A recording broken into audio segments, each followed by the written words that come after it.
Bismillahirrahmanirrahim. Hadis nomor 4 dalam Al-Arba'in An-Nawawiyah.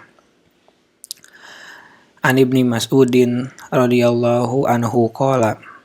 Dari Ibnu Mas'ud radhiyallahu anhu ia berkata, qala Rasulullah sallallahu alaihi wasallam.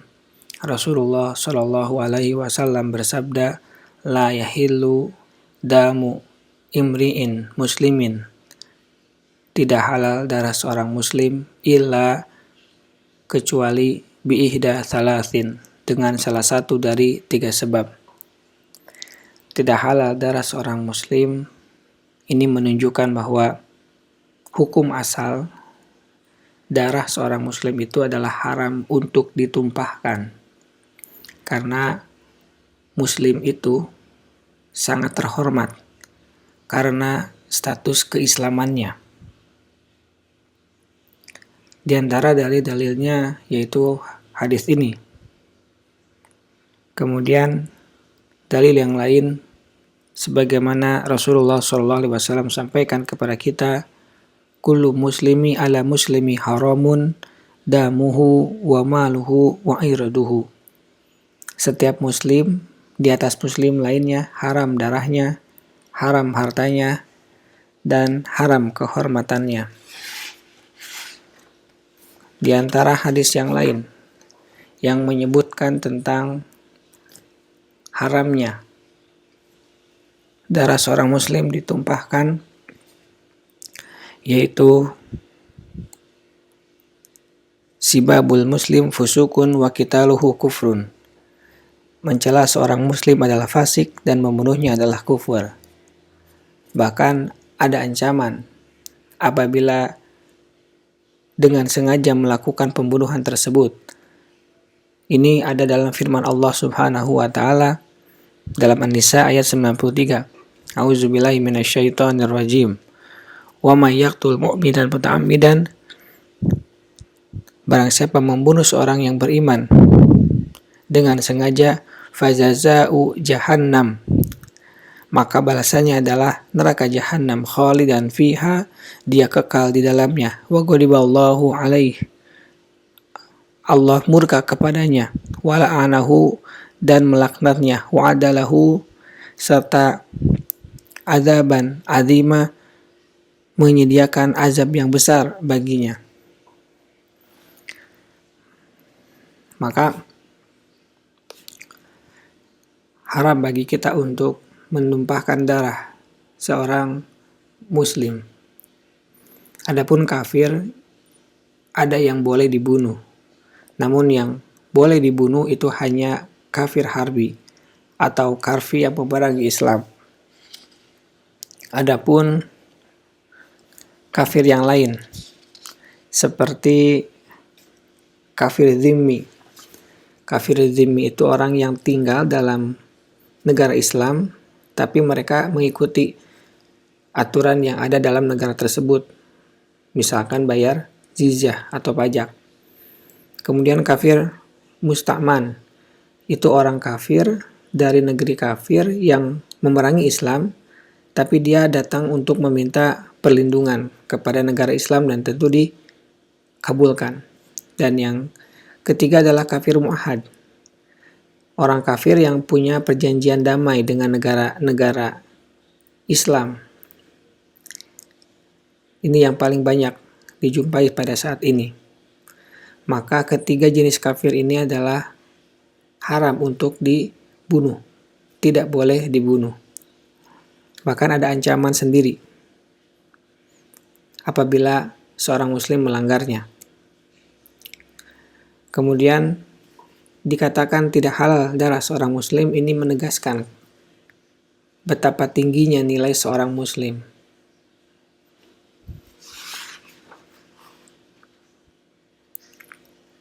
Illa biihda di salasin, kecuali dengan salah satu dari 3 sebab. Meskipun di awal dikatakan bahwa haram untuk menumpahkan, namun boleh ditumpahkan tapi ada syaratnya. Salah satu di antara 3 yang akan disebutkan. Karena ini merupakan hak Islam, di mana darah seorang muslim itu sejatinya merupakan milik Allah. Sehingga aturan untuk menumpahkannya itu dari Allah. Dan kita sebagai orang yang dititipi oleh Allah, maka wajib ditaati. Kemudian menumpahkan darah yang telah Allah tetapkan itu memiliki banyak hikmah. Di antaranya apabila kita sesuaikan dengan hadis ini, yaitu orang menjadi takut untuk melakukan zina, terutama yang sudah menikah. Karena yang menikah itu harus dirajam sampai mati. Kemudian faedah yang lainnya adalah tidak membunuh dengan tanpa hak. Kemudian yang lainnya yaitu tidak bermudah-mudahan dalam keluar dari Islam atau murtad. Namun tentu yang bisa menegakkan hukum ini yaitu negara yang menggunakan aturan Islam dalam menjalankan roda pemerintahannya. Kita lanjutkan hadisnya. As-sayyibu zani, orang yang berzina padahal ia sudah menikah. Dan ini merupakan suatu ijma atau kesepakatan bahwa hukuman bagi orang yang syaratnya yang pertama sudah menikah, kemudian dia sudah melakukan jima dengan istrinya. Yang kedua, ini atau berstatus janda atau berstatus duda, karena mereka sudah pernah melakukan jima. Maka hukumnya berdasarkan kesepakatan ulama yaitu dirajam. Sebagaimana yang pernah Rasulullah SAW lakukan kepada wanita bernama Ma'iz dan juga wanita yang berada di Al-Ghamidiyah. Adapun dalilnya, di antaranya adalah hadis ini tentunya.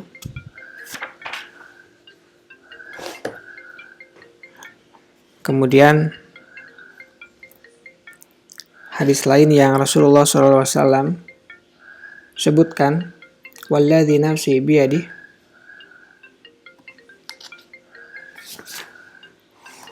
as-saykh was-saykhu idza zanaya farajumuha nakalan minallahi wallahu azizun hakim. Orang yang sudah tua, baik laki-laki ataupun perempuan, jika berzina maka rajamlah keduanya sebagai hukuman dari Allah. Sesungguhnya Allah Maha Perkasa lagi Maha Bijaksana. Hadis riwayat Tabrani. Penegakan hukum terhadap pezina itu bisa disebabkan satu karena dia itu ketahuan. Tapi ketahuan dengan saksi yang berjumlah minimal 4 orang yang adil. Atau penegakan hukum terhadap pezina ini juga bisa dilakukan kalau si pelaku zina itu mengaku, seperti kasusnya Ma'iz. Dan termasuk juga zina, yaitu menikah dengan mahram, orang yang haram dinikahi dengan sengaja. Kemudian orang yang melakukan liwat atau homoseksual. Ini juga termasuk zina yang dihukumi untuk dibunuh. Kemudian ada beberapa hal yang diperdebatkan, seperti tukang sihir, orang yang menggauli hewan, orang yang meninggalkan sholat, peminum khamar kali kelima, kemudian pencuri pada kali kelima, orang yang menghunus pedang, orang yang memata-matai kaum muslimin demi kepentingan orang kafir, orang yang mencaci maki dan menghina Rasulullah SAW. Itu juga termasuk ke dalam orang-orang yang bisa dibunuh. Kemudian kita lanjutkan, wan nafsi bin nafsi. Sebab yang kedua seseorang itu bisa dibunuh, yaitu orang yang membunuh atau membunuh jiwa orang lain. Di antara dalilnya, di dalam Al-Quran disebutkan, A'udzubillahi minasyaitonirrajim. Wa katabna alaihim fiha anna nafsa bin nafsi. Kami telah menetapkan bagi mereka di dalamnya Taurat bahwa nyawa dibalas dengan nyawa. Kemudian dalil yang lain, ya ayyuhalladzina amanu kutiba alaikumul qisas fil qat al-huru bil hur wal abdu bil abd wal unsa bil unsa. Wahai orang-orang yang beriman, diwajibkan atas kamu melaksanakan kisos berkenaan dengan orang yang dibunuh, orang merdeka dengan orang merdeka, hamba sahaya dengan hamba sahaya, dan perempuan dengan perempuan. Dalam kisos itu, sebagaimana yang Allah sebutkan, itu ada kehidupan. Allah firmankan itu dalam bagian akhir surat Al-Baqarah ayat 179. Walakum fil qisas hayatun ya ulil albab la'allakum tattaqun. Dan dalam kisos itu ada kehidupan bagimu, wahai orang-orang yang berakal, agar kamu bertakwa. Kenapa seperti itu? Karena jika diterapkan, maka orang tidak akan berani untuk membunuh. Tapi ketika tatkala kisos diterapkan, sebagaimana yang banyak pada negara ini, di negara dunia ini, seorang itu terkadang menggampangkan untuk menumpahkan darah orang lain. Terkadang mungkin ada orang yang mengatakan bahwa ini kisos adalah sangat kejam dan keji. Tapi pernahkah kita berpikir, bagaimana jika yang menjadi korban adalah keluarga kita atau orang-orang terdekat kita? Apabila tidak kisos, mungkin tidak akan merasa puas. Maka di negara yang menerapkan hukum kisos, itu seseorang tidak berani memukul ketika bertengkar, karena mereka sadar kalau memukul akan ada hukumannya, sehingga mungkin hanya bertengkar di mulut saja. Jadi menjadikan nyawa menjadi lebih terjaga. Intinya adalah apabila seorang yang telah membunuh nyawa orang lain, maka darahnya pun boleh ditumpahkan. Sebagaimana dia berani menumpahkan darah orang lain, maka dia pun berhak ditumpahkan darahnya. Tapi ada kasus apabila membunuh, tapi dengan tidak sengaja. Maka dengan seperti ini dia harus melakukan kifarat, yaitu memerdekakan budak muslim, kemudian membayar ganti rugi kepada keluarga korban. Namun jika itu tidak bisa dilakukan, maka dia wajib untuk berlakukan puasa 2 bulan berturut-turut jika dia tidak mampu. Kemudian kita lanjutkan pada bagian akhir, watariku lidinihil mufariqo lil jamaah. Membunuh orang yang meninggalkan agamanya atau murtad dan keluar dari jamaah kaum muslimin. Di antara dalilnya adalah sabda Rasulullah SAW, riwayat Imam Al-Bukhari, man baddala dinahu faqtuluh. Barang siapa menukar agamanya, maka bunuhlah dia. Dan murtad merupakan kriminalitas yang paling tinggi, karena dampaknya bukan hanya di dunia tapi juga nanti di akhirat, apabila dia meninggal dalam keadaan seperti itu.